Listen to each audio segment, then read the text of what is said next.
지풍년은 광남이를 눈의 가시처럼 여기고 있었습니다. 여러 가지 이유가 있었지만 가장 큰 이유는 역시 아이 문제였죠. 배변호는 아이를 정말 갖고 싶어 하는데 광남이는 반대였는데요. 신마리아가 복댕이를 낳으면서 지풍년은 완전히 신마리아에게 붙었습니다. 지풍년의 바람은 복댕이 동생까지 낳아주길 바랬던 것 같은데요.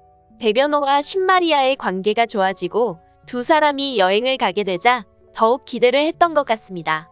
하지만 지풍년의 바람대로 될 것 같지는 않았죠. 욕실에서 신마리아에게 무슨 일이 생긴 것 같았는데요. 한편 광남이는 봉잔의 생선가게에서 일을 배우기 시작했습니다. 정말 좋은 변화라는 생각이 들어요. 능력도 없으면서 고상 떠는 여자가 대우받는 시대는 지났죠.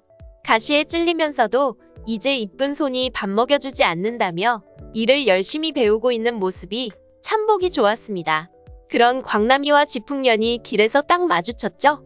지풍년이 복댕이를 데리고 외출을 하던 중이었던 모양인데요. 광남이 입장에서는 정말 마주치지 않고 싶은 지풍년이었을 것 같아요.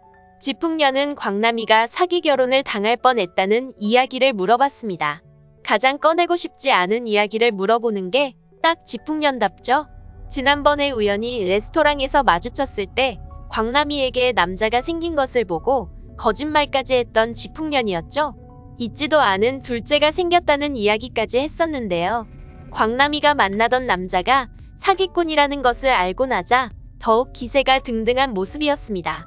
밖에 나가서 어디 배변호 같은 남자를 만날 수 있을 줄 알았냐며 조롱을 하는 지풍년이었죠. 이런 말을 한 걸 곧 크게 후회할 것 같은데요. 배변호와 찍은 사진을 찍고 있는 광남이. 지풍년은 광남이에게 배변호와 신마리아가 신혼여행을 갔다는 이야기를 했습니다. 그 이야기를 들은 광남이의 마음이 그다지 좋지 않았던 것 같은데요. 새롭게 일을 시작한 만큼 배변호에 대한 마음을 정리해야 한다는 생각을 했던 것 같아요. 그 시각 신마리아는 욕실에서 쓰러져 버린 것 같죠? 배변호가 욕실 문을 두드리며 다급하게 소리치고 있는 모습이 나왔는데요. 여기서 신마리아가 죽게 되고 배변호가 혼자가 되면 배변호와 광남이는 어떻게 될까요? 두 사람은 서로에게 큰 미련이 남아있었죠. 이번에 황천길 사건을 변호해주는 배변호를 보고 형사가 이야기했습니다.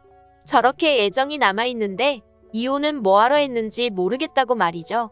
신마리아라는 장애물이 없어진 이상 배변호는 광남이에 대한 애정을 숨기지 않으려 할 것 같은데요. 마음을 접은 광남이 때문에 배변호가 고생을 좀 할 것 같습니다. 배변호가 고생하는 모습을 보고 애가 타는 쪽은 지풍년이겠죠? 결국 광남이에게 배변호를 받아달라고 부탁을 해야 할 것 같은데요. 복댕이 동생 거짓말과 사기 결혼에 대한 입방정을 떨었던 걸 후회하게 될 것 같습니다. 과연 지풍년은 어떻게 될까요? 여러분들의 의견을 댓글로 남겨주세요. 구독은 저에게 큰 응원이 됩니다. 시청해주셔서 감사합니다.